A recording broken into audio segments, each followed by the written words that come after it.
Hello friends, CK sir inspiration में स्वागत है आपका। तो कैसे हो मेरे बब्बर से और से? उम्मीद करते हैं अच्छे होंगे, स्वस्थ होंगे और पढ़ाई भी लाजवाब कर रहे होंगे। तो प्यारे रसगुल्लो, आज हम बता दें आपको कि आपकी पढ़ाई का कुछ और समय बाकी है। बस फिर पूरे साल की मेहनत 3 घंटों में नापी जाएगी। तो प्यारे रसगुल्लो, आज हम आए हैं एक नए टॉपिक के साथ, जिसका नाम है संधारित्र की परिभाषा। संधारित्र की परिभाषा हम समझेंगे, उसके बाद हम संधारित्र किन किन बातों पर निर्भर रखती है उसको समझेंगे। और प्यारे स्कूलों, ये हर बार पूछे जाने वाली परिभाषा है और ये 5 नंबर में पूछी जाती है। ये हमारी 5 नंबर में पूछी जाती है, इसलिए हम इसे कहेंगे वेरी वेरी इम्पोर्टेंट। ठीक है प्यारे स्कूलों, अब हम संधारित्र की परिभाषा लिखेंगे। तो यहाँ लिखेंगे संधारित्र एक ऐसी युक्ति है जो आवेश में बिना कोई परिवर्तन किए हुए आवेश की पर्याप्त मात्रा संचित की जा सकती है सकती है। संधारित्र एक ऐसी युक्ति है जो आवेश में बिना कोई परिवर्तन किए हुए आवेश की पर्याप्त मात्रा संचित की जा सकती है। यानी कि आवेश में हम लाइट को स्टोरेज कर सकते हैं। तो प्यारे स्कूलों, ये तो इसकी परिभाषा हो गई। अब हम समझेंगे संधारित्र किन किन बातों पर निर्भर रखती है। तो प्यारे स्कूलों, यहाँ पर लिखेंगे हम, क्वेश्चन क्वेश्चन बन जाता है ये, तो हम यहाँ क्वेश्चन ही डाल देंगे। क्वेश्चन क्वेश्चन कहेगा संधारित्र किन किन बातों पर निर्भर होती है। ये हमारा ये इस प्रकार क्वेश्चन हो जाएगा। ठीक है, अब हम नंबर पॉइंट दे देकर लिखेंगे। ठीक है, तो यहाँ पर नंबर पॉइंट देंगे 1। संधारित्र, यहाँ पर है प्यारे स्कूलों, संधारित्र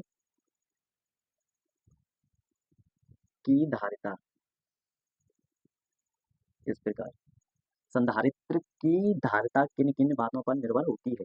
तो यहाँ पर लिखेंगे संधारित्र की धारिता प्लेटों के क्षेत्रफल पर निर्भर करती है। संधारित्र की धारिता प्लेटों के क्षेत्रफल पर निर्भर करती है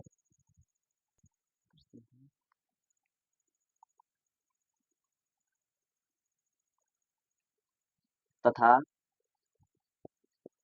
प्लेटों के क्षेत्रफल के अनुक्रमानुपाती अनुक्रमानुपाती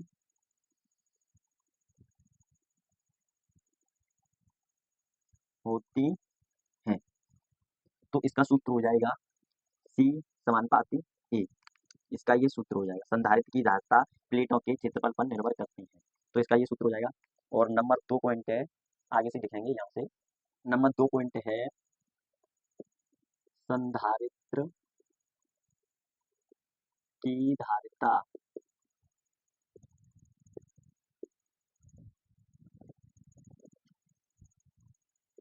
प्लेटों के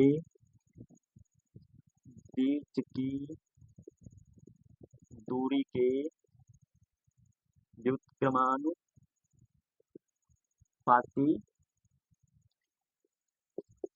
होती है।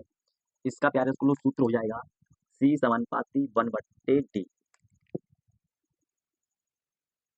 इसका सूत्र हो जाएगा C समानुपाती 1/T।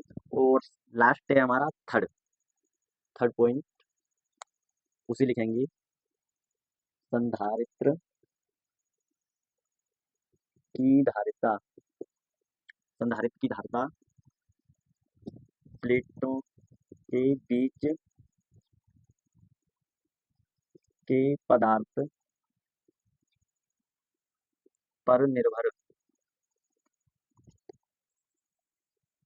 करती है। इसका पूर्ण, इसका जो सूत्र हो जाएगा C समानुपाती K, इसका ये सूत्र हो जाएगा। तो प्यारे स्कूलों, इसको भी मैं याद करने की एक ट्रिक बताता हूँ। सेम परिभाषा यहाँ तक लानी है हमें, संधारित्र की धारिता प्लेटों के बीच की दूरी के व्युत्क्रमानुपाती होती है, यानी कि यही सब में दिख रहा है। तो बीच में क्या चेंज हो रहा है, तो तीनों पॉइंट में ये लगाया जो बीच में लिखा है, उसके बाद पहले में लिखना है हमें प्लेटों के क्षेत्रफल पर, ठीक है। और दूसरे में लिखना है हमें प्लेटों के बीच की दूरी। तो यहाँ पर मेन हो जाएगा हमारी दूरी, बीच की ये तो समय चल ही रहा है, यहाँ पर हमारी हो जाएगी दूरी डॉट डॉट डॉट। उसके बाद थर्ड में हमारी चल रही है बीच के पदार्थ, तो यहाँ पर हो जाएगा पदार्थ, और सेम डेफिनेशन वही रखनी है। तो प्यारे स्कूलों, ये तो हमारी हो गई ट्रिक। अब आप चाहे कैसे भी याद कर सकते हैं। तो आई होप प्यारे स्कूलों, संधारित्र की परिभाषा और संधारित्र की धारिता किन बातों पर निर्भर रखती है वो आपको बहुत ही शानदार तरीके से समझ आया होगा। अब मिलते हैं किसी नेक्स्ट टॉपिक के साथ, इतने के लिए टेक